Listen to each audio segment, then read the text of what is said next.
এই সরি। আরে আজকে ভিডিও দিতে অনেকটা লেট হয়ে গেল। আজ এতটা ব্যস্ত ছিলাম যে ভিডিও এডিট করার সময় পাইনি, তার মধ্যে ভিডিও ছাড়তেও পারিনি।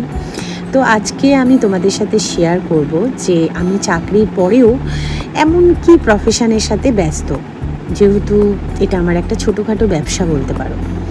তো এখন চলে এসেছি, কোথায় যাচ্ছি সেটাই আর কি তোমাদের দেখানোর পালা।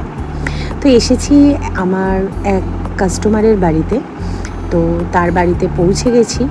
তো এই দেখো, আশা করি তোমরা এবার বুঝতে পেরেছো যে আমি কি প্রফেশনের সাথে যুক্ত।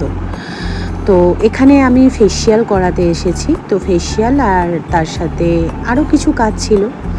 এখন হয়ে গেছে, এখন যাচ্ছি বাড়ি।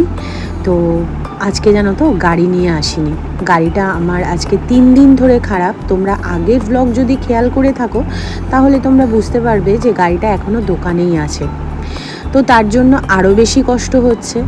তো আজকে আমি অটো করে এসেছি, আর এখন যাওয়ার সময় আমি যাব বাসে, কারণ বাসে অনেক দিন উঠিনি। তো বাসে উঠতে আজকে ইচ্ছে হলো, তাই ভাবলাম যে বাসে করে একটুখানি যাব।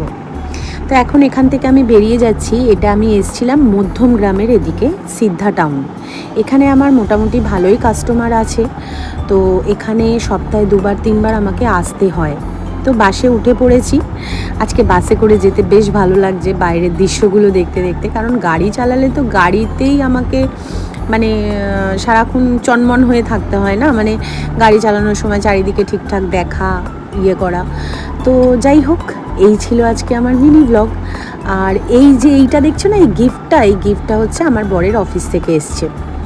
অনেক রকম ড্রাই ফ্রুট দিয়েছে, আমায় বেশ কিছুদিন কিনতে হবে না জানো তো, কারণ ড্রাই ফ্রুট তো আমি খেতে ভালোই বাসি। আর বিভিন্ন রকমের সন্দেশ দিয়েছে, যেটা বেশ ভালোই হলো। এখন কদিন মিষ্টিও কিনবো না, চকলেটও দিয়েছে।